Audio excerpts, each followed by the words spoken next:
Apakah lalu 2022 ini kita lewati pasti dengan perjuangan? Tapi apakah kita akan melewati ini dengan yang penting berjalan aja deh Romo? Tetapi apakah imanku semakin bertumbuh? Apakah imanku semakin berbuah bagi semakin banyak orang? Ataukah aku semakin selfish? Apakah aku semakin hanya melihat kepentingan diriku sendiri? Maka 3 hari ke depan ini mari kita bersama-sama melihat kembali. Saya biasanya kalau udah tanggal-tanggal segini mengumpulkan kembali buku-buku refleksi saya selama setahun. Kebetulan setahun ini ada di tempat ini, nanti refleksinya salah satu isinya pasti banyak namanya suster, banyak namanya prodiakon, banyak namanya umat di buku refleksi saya pasti. Tetapi 1 tahun ini mau dibaca kembali, pengalaman setahun ini, apa yang Tuhan sudah hidupkan di dalam pengalaman saya, bertumbuh di dalam iman, ataukah aku masih begini-begini aja? Dan kita akan menutup tahun 2022, akan memasuki tahun 2023. Next aku mau apa? Next Tuhan mau apa dalam hidupku? Dan kita mesti menyiapkan itu. Maka ibu bapak saudara-saudariku yang terkasih, mari kita bersama-sama memohon rahmat Tuhan di dalam kehidupan kita. Semoga hidup kita semakin hari semakin mendalam. Bukan hanya sekedar yang permukaan, bukan hanya sekedar ibadah, bukan hanya sekedar ekaristi. Tetapi melalui ekaristi inilah aku diajak untuk semakin bertumbuh dan berbuah. Lahir Kristus di dunia, bunyi-bunyi yang menyambut Dia. Lahir Kristus di dunia, puji Tuhan, haleluya. Dalam nama Bapa dan Putra dan Roh Kudus. Amin. Amin. Rahmat Tuhan kita Yesus Kristus, cinta kasih Allah, dan persekutuan Roh Kudus bersamamu. Dan bersama rohmu. Frater, suster, ibu bapak, saudara-saudari, teman-teman muda, serta anak-anak yang dikasihi Tuhan. Mari kita bersama-sama datang kepada Tuhan membawa ungkapan syukur kita atas segala penyertaan Tuhan di dalam hidup kita. Hari ini 29 Desember 2022. Beberapa hari ke depan kita akan mengakhiri tahun 2022 dan kita akan memasuki tahun yang baru.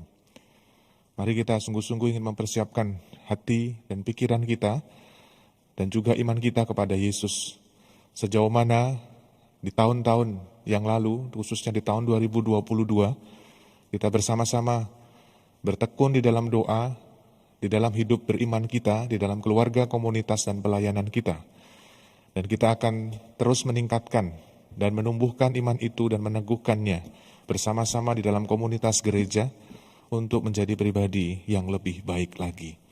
Mari kita mengawali ekaristi kita pada pagi hari ini, seraya kita memohon ampun di hadapan Tuhan atas segala dosa dan kelemahan kita, agar kita sungguh layak dan pantas merayakan misteri suci ini.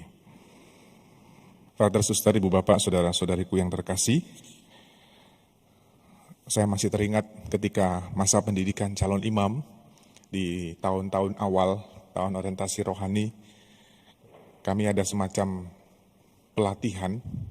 Lalu salah satu dari pelatihan itu ada permainan yang kami diminta untuk membuat lingkaran, tetapi mengarah ke sebaliknya. Jadi ketika kita berkumpul dalam lingkaran, tetapi wajah kita mengarah ke sebaliknya. Jadi ada di luar ya.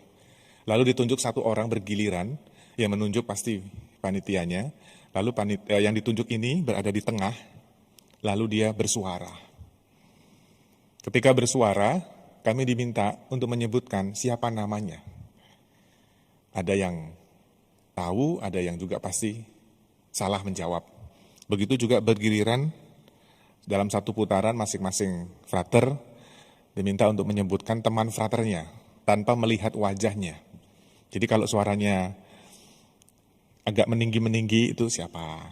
Atau suaranya agak ngebas-ngebas itu siapa? Atau suaranya lirih ya.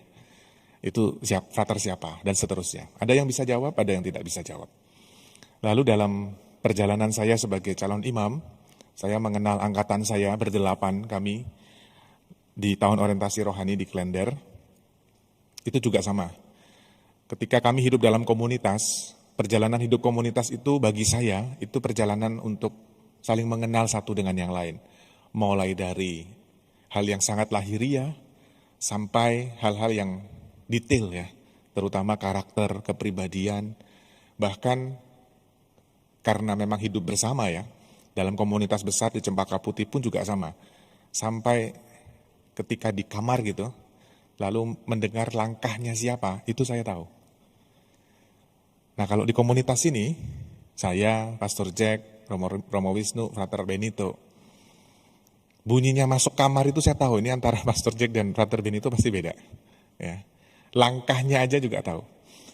yang satu diseret, yang satu menderap-menderap dan lain sebagainya. Tahu. Itu bagi saya menjadi refleksi sederhana ya. Ibu bapak pasti yang hidup dalam rumah tangga ya, atau keluarga dalam satu rumah bersama anak-anak, suster dalam komunitas, pasti juga tahu. Saya yakin. Kalau nggak tahu ya, cari tahu. Karena hidup dalam komunitas, hidup dalam keluarga satu rumah, itu biasanya ya ibu-ibu tuh juga peka ya, ini anaknya yang ini nih baru pulang nih ya, kletek pintunya ya kan. Atau kalau di pastoran, wah jam-jam segini nih ada yang nyalain kompor, wah ini pasti Pater Benito ini lagi bikin Indomie nih kayaknya. Jadi kepekaan kita untuk mengenal ya, siapa teman-teman komunitas kita, siapa teman satu rumah kita, itu sungguh-sungguh membutuhkan kemampuan. Bukan hanya sekedar mengenal wajahnya, saya tahu ini ada suster, ada prodiakon, ada ibu bapak semua, tetapi juga mengenal bagaimana karakter dan kepribadiannya.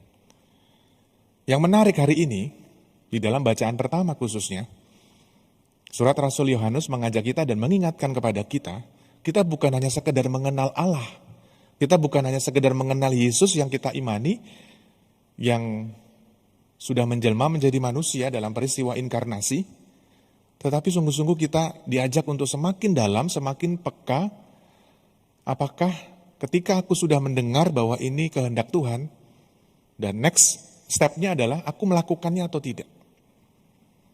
Maka di dalam bacaan pertama, tadi kalimatnya sangat bagus sekali. Saudara-saudara terkasih, inilah tandanya bahwa kita mengenal Allah, yaitu jikalau kita menuruti perintah-perintahnya. Wah, saya dari kitab Kejadian sampai kitab Wahyu hafal Romo. Oke, so what kalau sudah hafal? Apakah aku dalam setiap langkah perjalanan peziarahan hidupku, itu senantiasa sungguh-sungguh hidup di dalam firman itu? Bukan hanya sekedar pengetahuan, bukan hanya sekedar kemampuan intelektual kita, tetapi bagaimana perjuangan kita di dalam hidup untuk hidup seturut dengan firman Tuhan. Itu persis yang menjadi tantangan kita. Dan di akhir-akhir tahun ini, 29, 30, 31, setelah ini selesai 2022, apakah lalu 2022 ini kita lewati pasti dengan perjuangan, masa pandemi yang terus masih bergulir, kehidupan kita yang pelan-pelan semakin dipulihkan. Tetapi apakah kita akan melewati ini dengan ya yang penting berjalan aja deh Romo. Tetapi apakah imanku semakin bertumbuh? Apakah imanku semakin berbuah bagi semakin banyak orang? Ataukah aku semakin selfish? Apakah aku semakin hanya melihat kepentingan diriku sendiri? Maka 3 hari ke depan ini mari kita bersama-sama melihat kembali. Saya biasanya kalau udah tanggal-tanggal segini mengumpulkan kembali buku-buku refleksi saya selama setahun. Kebetulan setahun ini ada di tempat ini, nanti refleksinya salah satu isinya pasti banyak namanya suster, banyak namanya prodiakon, banyak namanya umat di buku refleksi saya pasti. Tetapi 1 tahun ini mau dibaca kembali, pengalaman setahun ini, apa yang Tuhan sudah hidupkan di dalam pengalaman saya, bertumbuh di dalam iman, ataukah aku masih begini-begini aja? Dan kita akan menutup tahun 2022, akan memasuki tahun 2023. Next aku mau apa? Next Tuhan mau apa dalam hidupku? Dan kita mesti menyiapkan itu. Maka ibu bapak saudara-saudaraku yang terkasih, mari kita bersama-sama memohon rahmat Tuhan di dalam kehidupan kita. Semoga hidup kita semakin hari semakin mendalam. Bukan hanya sekedar yang permukaan, bukan hanya sekedar ibadah, bukan hanya sekedar ekaristi. Tetapi melalui ekaristi inilah aku diajak untuk semakin bertumbuh dan berbuah. Marilah mewartakan misteri iman kita.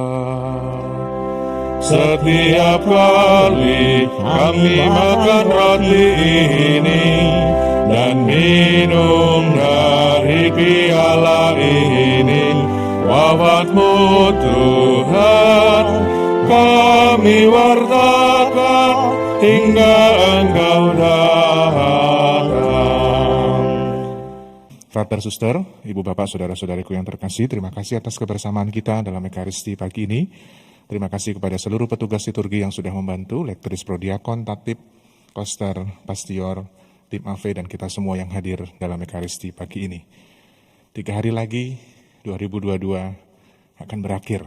Semoga hari-hari ini sungguh-sungguh kita mau mempersiapkan hidup kita, melihat kembali anugerah Tuhan dalam hidup kita selama setahun ini, dengan segala macam perjuangan-perjuangan kita masing-masing di dalam keluarga, di dalam komunitas, bahkan di dalam pelayanan dan pekerjaan kita. Semoga membuka tahun yang baru di tahun 2023, sungguh-sungguh keadaan kita menjadi lebih baik, bangsa kita juga menjadi lebih baik, negara kita juga menjadi lebih baik, keluarga kita yang sakit disembuhkan, dipulihkan, dan kita bisa sungguh-sungguh semakin hari semakin peka dengan apa yang Tuhan maksudkan dalam hidup kita. Tuhan bersamamu, Dan bersama rohmu. Allah Bapa yang Maha Kasih senantiasa menyertai dan memberkati kita semua di dalam nama Bapa dan Putra dan Roh Kudus. Amin. Saudari dan saudaraku terkasih, pergilah, misa sudah selesai. Syukur kepada Allah.